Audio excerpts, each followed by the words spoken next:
முருகான்னு சொன்ன திருவாயில ஒரு முறையாவது ஒரு திருப்புகள் பாடுங்கள். ஏன் நான் சொல்றேன் அப்படின்னா, ரொம்ப போக வேண்டாம். அருணகிரிநாதர் முருகப்பெருமானே நேரடியாக வந்து ஒரு சாதாரண மனிதனுக்கு அருள் தந்தார் என்றால் அருணகிரிநாதர். நம்ம பட்ட துன்பங்கள் போன்ற அளவற்ற துன்பத்தை பட்ட அருணகிரிநாதர். துன்பம் வரும்போதெல்லாம் முருகா என்று சொல்லுங்கள் என்று சொல்லுகிறார்கள். ஆனா அவரும் சொன்னார், துன்பம் வரும்போது முருகா என்று சொன்னார். ஆனா மறுபடியும் என்ன சொன்னார்? திருப்புகள் சொன்னார்.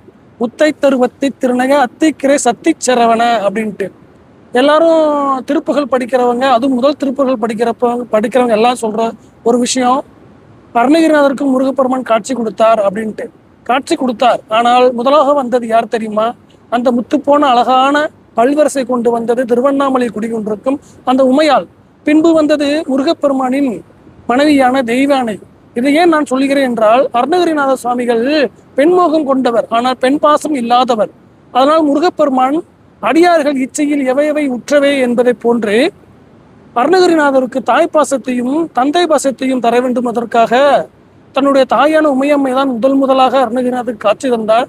பின்பு தன் மனைவியான தெய்வானை காட்சி தந்தார். அதனால்தான் பாடுவார்கள், முத்து போன அழகான பல்வரிசை கொண்ட உமையாளின் மகனை, தேவயானையின் கணவனை, சக்தி சரவணனே அப்படின்ட்டு அருணகிரிநாத சுவாமிகள் படித்தார்.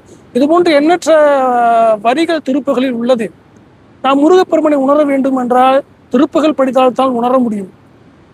அருணகிரிநாத சுவாமிகள் எவ்வாறாக முருகனை உணர்ந்தார் என்றால், திருப்புகள் படிக்கத்தான் முருகனை உணர்ந்தார். நீங்களும் முருகா என்று சொல்லுகிறீர்கள், முருகனை போற்றுகிறீர்கள், முருகனுக்கு வேண்டிய பால் பழம் பண்ணி எல்லாம் செய்கிறீர்கள். ஆனால் முருகனை முழுமையாக உணர வேண்டும் என்றால் நான் மறுபடியும் கூறுகிறேன், திருப்புகள் படியுங்கள். நான் திருப்புகள் படிக்கிறேன், தொடர்ந்து படிக்கப் போகிறேன். நாம் இணைந்து அனைவரும் திருப்புகள் படிவோம். முருகா என்று கமெண்ட் செய்து இந்த பேஜை ஃபாலோ செய்து கொள்ளுங்கள். முருகாச்சரணம்.